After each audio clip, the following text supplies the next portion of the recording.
The change control process. Change happens in all projects, small and large. Change occurs due to new information, new priorities, unexpected problems, and new opportunities. When project managers don't know how to manage change, it can create conditions for project failure by failing to meet the constraints of scope, schedule, and cost, and lowering the quality of the results. Changes to the original plan usually come from stakeholders, beneficiaries, team members, or anyone with a high level of interest and influence in the project. Most changes are beneficial to the project when managed properly, but when changes are not managed, it can lead to significant problems. A lack of change control can result in scope creep. Scope creep in project management refers to changes, continuous or uncontrolled growth in a project's scope at any point after the project begins.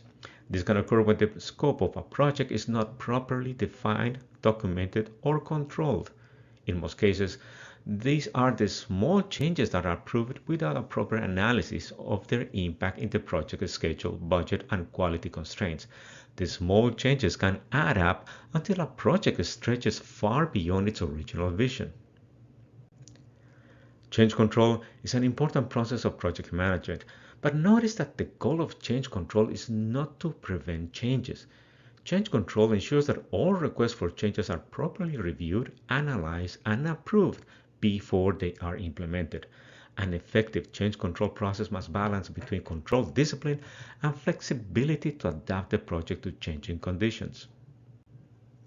The change control process consists of 5 basic steps: submission of the change request, review of the request, assessment of the request, decision, implementation of the change, and follow-up.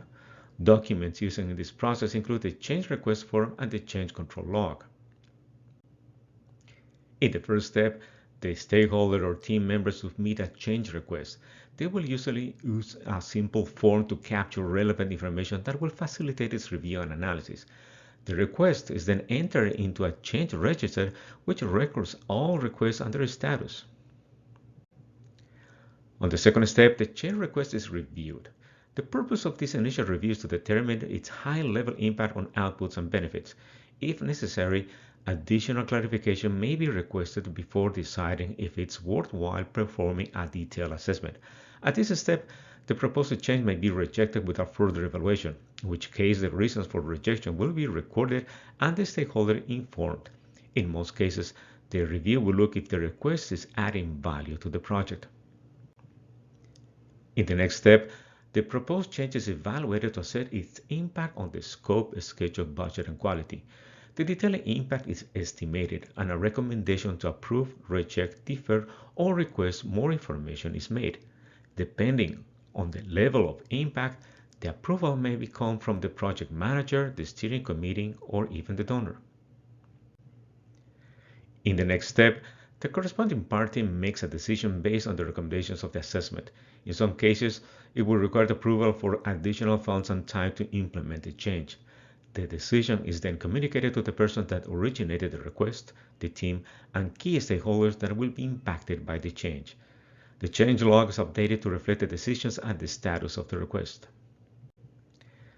In this step, the project plans are updated to reflect the change and resources are assigned to implement the change. The changes in the plans are communicated to make sure the old plans are no longer used. It is good practice to make a follow-up to ensure the change is implemented as planned and that the expected benefits are realized. Once implementation is completed, the project manager should inform the key stakeholders.